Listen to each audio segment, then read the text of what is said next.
గడిచిన సార్వత్రిక ఎన్నికల్లో ఇద్దరి పేర్లు గట్టిగా మాట్లాడుకోవడం జరిగింది. జైల్లో ఉండి వీరు ఎంపీలుగా గెలుపొందారు కాబట్టి మీకు అర్థమైపోయి ఉంటుంది. ఒకరు కశ్మీరీ నేత ఇంజనీర్ రషీద్, ఇంకొకరు ఖలిస్తానీ వేర్పాటువాది అమృత్పాల్ సింగ్. వీరిరువురు కూడా తాజాగా లోక్సభ సభ్యులుగా ప్రమాణ స్వీకారం చేశారు గడిచిన శుక్రవారం. పేరోల్పై బయటకు వచ్చిన వీరిద్దరూ కూడా పార్లమెంట్ హౌస్లో ప్రమాణం చేశారు. ఢిల్లీ పోలీసులు కట్టుదిట్టమైన భద్రత మధ్య ఇద్దరిని పార్లమెంట్లోని స్పీకర్ ఛాంబర్కు తీసుకొచ్చి కార్యక్రమం పూర్తి చేశారు. ఈ సందర్భంగా పార్లమెంట్ వద్ద భారీ భద్రతా బలగాలను మోహరించారు. జమ్మూ కాశ్మీర్లో ఉగ్రవాదులకు నిధులు సమకూర్చారనే ఆరోపణలపై తిహార్ జైల్లో ఉన్నటువంటి ఇంజనీర్ రషీద్ కశ్మీర్లోని బారాముల్లా లోక్సభ నియోజకవర్గం నుంచి ఎంపీగా గెలుపొందారు. దీంతో ప్రమాణ స్వీకారం నిమిత్తం ఆయనకు 2 గంటల పేరోల్ మంజూరు చేశారు.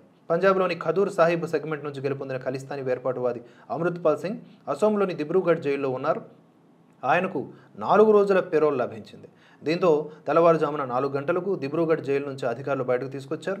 అసోం విమానాశ్రయం నుంచి విమానంలో ఢిల్లీకి తీసుకురాగా అక్కడి నుంచి పార్లమెంట్ హాల్కు తరలించారు. అనంతరం అమృత్పాల్ కుటుంబ సభ్యులతో భేటీ అయ్యేందుకు అనుమతించారు. అయితే వీరిద్దరికీ పలు షరతులతో పేరోల్ ఇవ్వడం అనేది జరిగింది. చూడండి, ఇద్దరు వ్యక్తుల కోసం, అది కూడా దేశ వ్యతిరేకులు అని చెప్పుకోవచ్చు. వీళ్ళ కోసం ఎంత ప్రజాధనం వృధా అవుతుందో చూడండి.